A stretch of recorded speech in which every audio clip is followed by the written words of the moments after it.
Bismillah ar-Rahman rahim. I welcome you all to this meeting. Polio eradication is our national cause and our national duty.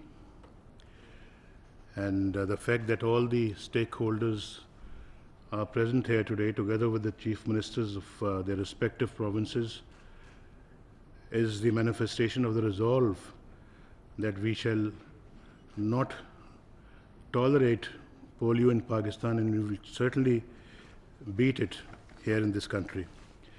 It is an emergency, and I want to emphasize here that the fight against polio can be won, and it has to be won. Let me reiterate here that we shall leave no stone unturned to eradicate polio in Pakistan. I have instructed all the provinces to take this matter with the seriousness that it deserves.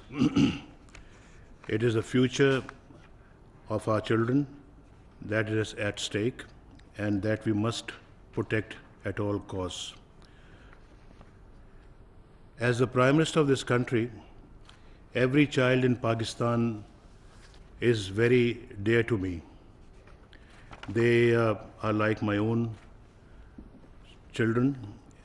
We refuse to see our children disabled for life.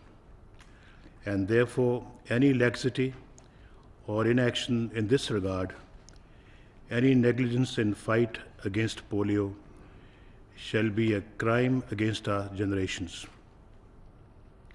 The government of Pakistan, the armed forces, and the civilian outfits all stand united to help our provinces in this fight. I share the concerns of the international community, but Pakistan presents one of the most complex polio eradication environments in the world. In the remaining polio virus reservoirs in the country, we faced inaccessibility, violence, and misconceptions, along with intricate tribal and cultural norms and systems. Pakistan has faced many challenges on its journey towards stopping transmission of the polio virus in the country.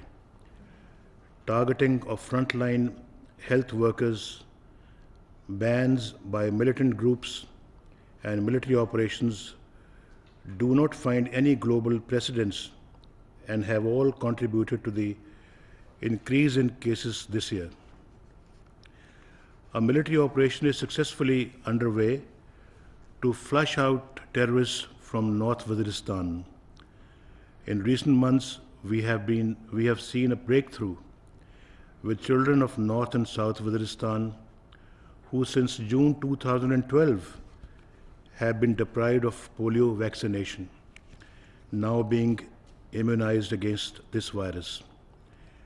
I assure you that we will grasp this new opportunity to vaccinate all of Pakistan's children and to deliver once and for all a polio-free Pakistan, inshallah. Pakistan is a responsible nation. We understand that we have to protect every child within our borders and beyond. Therefore, we are ensuring polio vaccination of international travelers in compliance with international health regulations. I have instructed my office to provide me with a fortnightly briefing on this issue, which I am personally monitoring on a regular basis. Thank you for your support and collaboration in this most noble cause. Before we embark on these discussions and deliberations on polio immunization and making Pakistan polio free, I call upon Dr. Aisha Raza, my focal person on the subject, to brief the House regarding the efforts undertaken and the challenges faced by the government in this respect. So over to Dr. Aisha.